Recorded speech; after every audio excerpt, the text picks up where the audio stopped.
Hola, mi nombre es Amy y el día de hoy quiero compartir con ustedes el trabajo de investigación que realicé el año pasado para optar el grado de bachiller. Esto se titula como Los círculos de lectura en el área de comunicación y es una alternativa para poder mejorar la comprensión lectora en la educación básica regular. Para ello quisiera hacer una introducción de la estrategia, es decir, dar a conocer la definición de esta, su finalidad y las características que posee.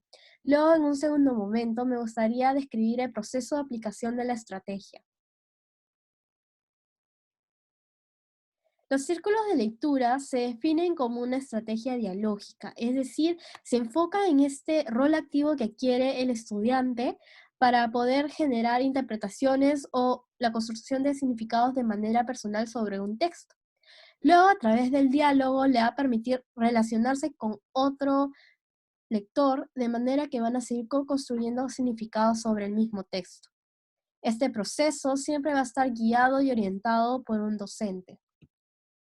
La finalidad que tiene esa estrategia es de formar lectores auténticos, es decir, personas quienes leen y comprenden textos de diferentes géneros y tipologías textuales. Y esto a su vez se relaciona con el perfil de un comunicador competente, porque en esta estrategia el estudiante a partir de un texto va a requerir del uso de las demás competencias comunicativas para poder mejorar su comprensión lectora. Como hemos dicho, para realmente generar la lectura y la comprensión de estos textos, esta estrategia requiere del uso de dos habilidades, las habilidades para la comprensión y las habilidades sociales. Cuando hablamos de habilidades para la comprensión nos referimos a todas aquellas habilidades o estrategias metacognitivas que le permite al estudiante ir generando este proceso de comprensión, las cuales pueden ser esto a partir de el recuerdo de información del texto o la secuencialidad de los sucesos del texto o las conexiones que se entablan con el texto, las preguntas, las inferencias o la propia autorregulación que tiene como lector. Luego, esto a su vez va a estar relacionado con los niveles de comprensión lectora. Para lograr todo ello y que se realice de manera autónoma, es importante que el docente pueda hacer el modelado de todas estas habilidades para la comprensión, de modo que el estudiante pueda observarlas, ponerlas en práctica e interiorizarlas en su propio proceso de lectura y comprensión. Luego, con respecto a las habilidades sociales, también es importante que el docente pueda modelarle al estudiante cómo es que se realiza la escucha activa, el esperar su turno, levantar la mano y comunicarse asertivamente con los demás, de modo que se establezcan relaciones sociales positivas entre lectores. Esta estrategia toma en cuenta tres características muy importantes. Una de ellas es el uso variado de recursos textuales, el cual, como ya se mencionó, es importante que el estudiante pueda enfrentarse a diferentes textos que provienen de diferentes géneros y tipologías textuales. También es importante que el docente pueda hacer uso de mini lecciones porque le permite demostrar explícitamente al estudiante a través de esta método de intervención corta sobre cómo tomar todo este conjunto de decisiones que le permiten al estudiante hacer uso de habilidades para la comprensión y las habilidades sociales, ¿no? De modo que las pueda poner en práctica en el diálogo o en su propio proceso de lectura. También es importante que el estudiante cumpla ciertos roles y se genere su participación, ¿no? Estos roles son como un conjunto de pequeñas tareas que le permite hacer evidencia de su propio proceso de comprensión o de las habilidades para la comprensión y pueda incitar el diálogo, ¿no? Estos roles son seleccionados por parte del docente y también son moldeados por parte del docente a través de las mini lecciones.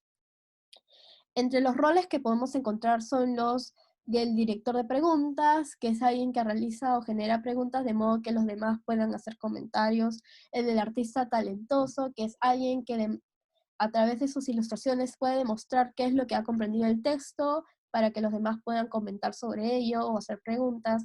El del conector, que es alguien que hace las conexiones entre su persona o su vida con el texto, entre otras, ¿no? El proceso cuenta de 3 momentos de aplicación: un primer momento antes del diálogo, un segundo momento durante el diálogo y un tercer momento después del diálogo. Antes del diálogo es importante que el docente pueda realizar su planificación. Cuando hablamos de planificación, hablamos de el diseño y planificación de sus sesiones y lecciones de acuerdo al currículo nacional. Después hablamos de la gestión del tiempo, espacio y recursos. Gestión del tiempo nos referimos a cómo el docente organiza su horario escolar, especialmente las horas de comunicación, para poder designar las actividades que se van a realizar en los diferentes momentos. Con respecto al espacio, es organizar tu propio espacio dentro del aula para poder designar eh, el lugar que se va a realizar la lectura, el diálogo o colocar los materiales. Y con respecto a los recursos, es básicamente la selección de los textos de acuerdo a los criterios que establezca el docente con respecto a la cantidad de alumnos, a la planificación realizada y al género y tipología textual que se quiera trabajar, ¿no? También debe seleccionar aquellas técnicas e instrumentos de evaluación que les va a permitir generar esta evaluación formativa y sumativa dentro del proceso, y debe de seleccionar el tipo de producto, la guía eh, que debe diseñarse para este producto e indicar qué contenidos se van a trabajar y cuáles criterios de evaluación se van a tomar en cuenta.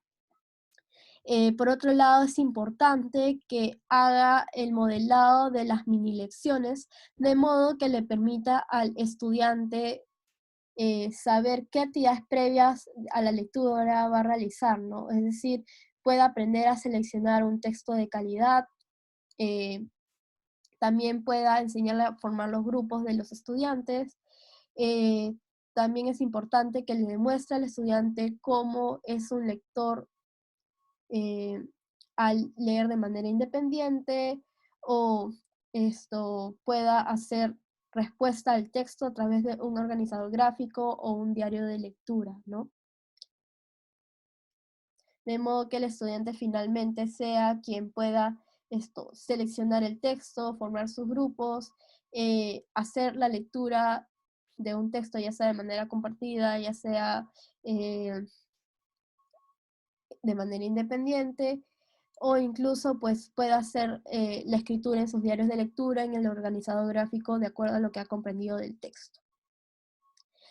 Durante el diálogo, básicamente vamos a encontrar que el docente adquiere más bien un rol pasivo y el estudiante es más bien quien adquiere un rol muy activo, ¿no?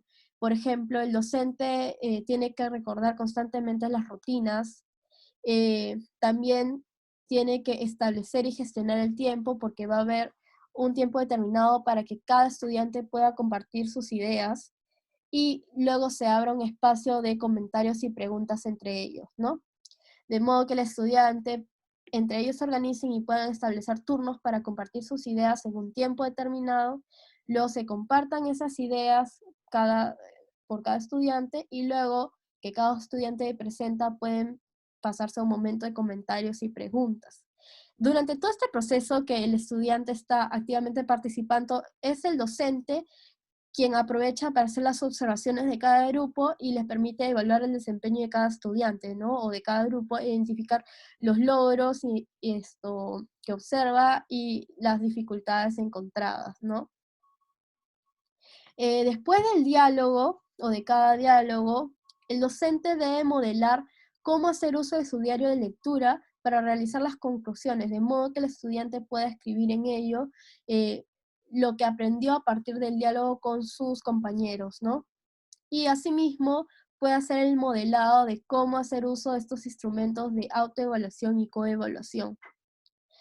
Finalmente se pasa a las conferencias individuales o grupales, en donde el docente se reúne con los estudiantes y les permite dar a conocer los logros y dificultades observadas, y al mismo modo el estudiante puede compartir las percepciones que él sintió al momento de dialogar o de estar compartiendo sus ideas, ¿no? Y esto incluso se puede aplicar en otro diálogo, ¿no? Toda esta retroalimentación le permite al estudiante mejorar en un siguiente diálogo. Culminado el texto es que se pasa a realizar el proyecto o el producto final. Cabe mencionar que estos productos no necesariamente tienen que ser algo elaborado de manera grupal, incluso puede ser un pequeño test o una evaluación que le permita identificar qué es lo que ha aprendido. Y pues básicamente para elaborar el producto, el docente debe realizar las indicaciones, el seguimiento y la retroalimentación respectiva, ¿no? De modo que el estudiante pueda ir elaborando poco a poco este producto o este proyecto, ¿no? De culminar el texto, y cuando se presenta, el docente pasa a hacer una evaluación sumativa de este producto final. Cabe resaltar que si bien la evaluación se indica al final, eh, después del diálogo o después del texto, esta evaluación debe ser constante y debe alinearse a todo el proceso, no tanto de planificación y de aplicación, porque le permite no solo al estudiante dar a conocer esto, lo que puede ir logrando, lo que requiere de mejora, sino que al mismo tiempo le permite al docente ir modificando sus sesiones de acuerdo a los logros que va identificando o a las mejoras que requieren reforzarse, y pueda ir modificando estas sesiones tomando en cuenta los desempeños e ir diseñando las próximas sesiones para los otros diálogos y los otros momentos de aplicación, ¿no? Gracias, eso es todo.